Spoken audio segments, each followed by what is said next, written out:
Over now in Flint, Michigan, prosecutors today are scheduled to meet with residents to explain why they chose to drop all charges against the 8 defendants in the city's ongoing water crisis. RT's Rachel Blevins is joining us now with more details. Rachel? Manila, the residents of Flint, Michigan are calling for answers once again after prosecutors chose to drop all criminal charges against 8 people in the case of the city's massive water crisis. Among them are Nick Lyon, the former director of the state health department, and Eden Wells, the former Michigan chief medical executive. The charges include involuntary manslaughter, conspiracy, and misconduct in office.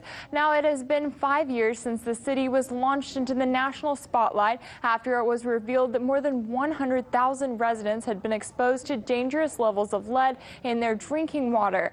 Now, despite promises to hold state and city officials accountable for their roles in the crisis, prosecutors are scrambling to explain why they dropped all criminal charges in the case. They are holding a meeting on Friday where they say they will address the dismissals, provide updates on the team's investigative efforts, and answer any questions the residents may have.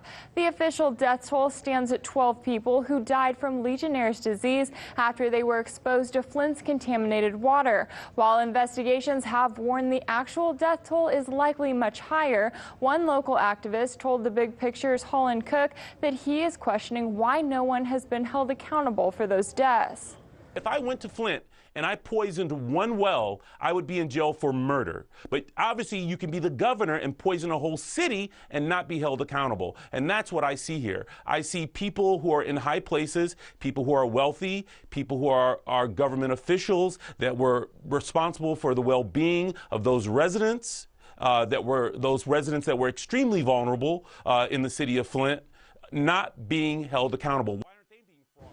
There have also been accusations of corruption in the way the case was handled from the beginning. The communications director for Michigan's Green Party told the Big Picture that instead of appointing a special prosecutor, the Attorney General chose to pursue an option that was a clear conflict of interest. So having a special prosecutor, I think, is really important.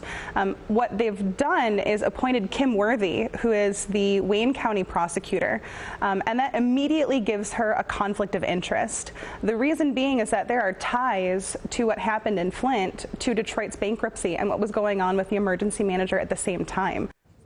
Another local activist noted that by dropping the criminal charges in this case, it shows one more example of the local government making decisions for the residents without their consent, which was how the water crisis began in the first place. When you're living in the middle of a crisis, you still can't safely use your water. People are still getting sick and dying around you. And then what little scrap of hope you have, someone just yanked away just because, and they don't feel the need to tell you about it in advance. It's a little hard to swallow, like our water. While prosecutors in Flint have promised that more charges could be filed after a complete investigation, the latest developments have discouraged many residents who still do not have access to clean water. Manila, back to you. Hey YouTube, thanks for checking out our channel. We hope you enjoyed the video. We have tons of content for you just like this. For more of RT America's one-of-a-kind news and analysis, be sure to subscribe and never stop questioning more.